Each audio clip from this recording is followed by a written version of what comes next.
Russian missiles crossed into Poland, killing 2, according to a U.S. official. So here's the news. Russia had earlier on Tuesday pounded Ukraine energy facilities with its biggest barrage of missiles yet, striking targets from east to west and causing widespread blackouts. This is according to Market Watch.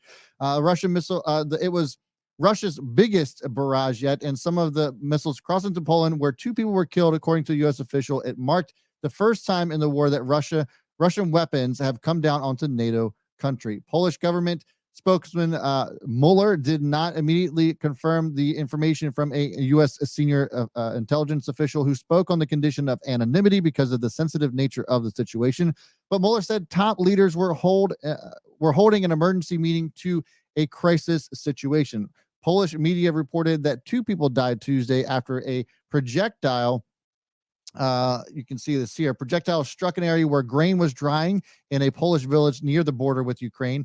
NBC News later reported that through official channels, the U.S. was unable to confirm the exact nature of the incident and was awaiting specifics from Warsaw. Now, I'm not one to put my tinfoil hat on all the time, but if I were to do that, I would say that this is quite a distraction, considering that we just got done learning about the SBF dealings in Ukraine and how money was laundered. Or perhaps that the SEC, Gary Gensler of the SEC, was also kind of in bed with SBF or what have you. Can't be a coincidence, right? Nevertheless, the markets were responded to it briefly. I'll say that. They responded to it briefly. And I wanted to kind of show you the cues right now. So here's the NASDAQ 100. It did react initially, but then actually ended up starting to recover just fine.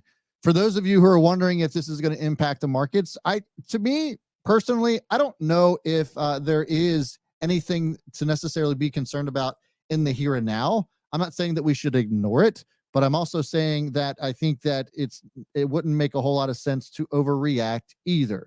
So for those of you who might be worried about your investments or whatever, I don't think that there's necessarily huge cause for concern right now, but just make sure you keep it on your radar. As always, we always talk about, managing risk and that sort of thing, but the markets seem to be briefly reacting and then everything's kind of getting bought back up. We're heading into the close right now. We're seeing a little bit of a sell-off. Don Fran pops in and says, panic. Yeah, everybody lose their mind. The sky is falling. But to me, I just don't see how this is. Look, we see this all the time. There's collateral damage at times. The U.S. has done it.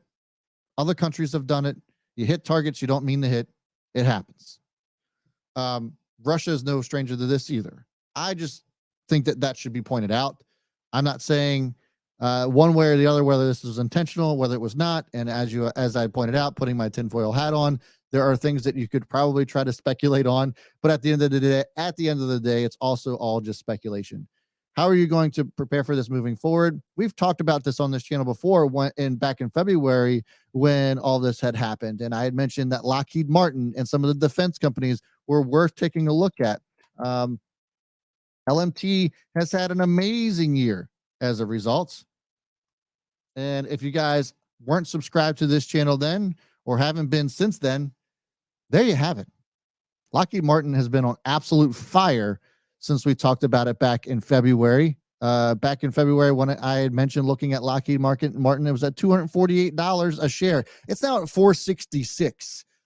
So if you want to take a play, you want to manage some risk, you want to find a trade that has to do with this, look no further than something like a Lockheed Martin or a Regeneron or whatever. So I think that these are going to be good ones. The defensive type plays are ones that we always tend to look to. And obviously it's been doing really damn good ever since. The war machine wages on, guys. So let me know what you guys think in the comments about this one. Love to hear from you guys. But to me, I think that there's definitely cause for concern. We shouldn't ignore it, but I think we also shouldn't overreact to it either.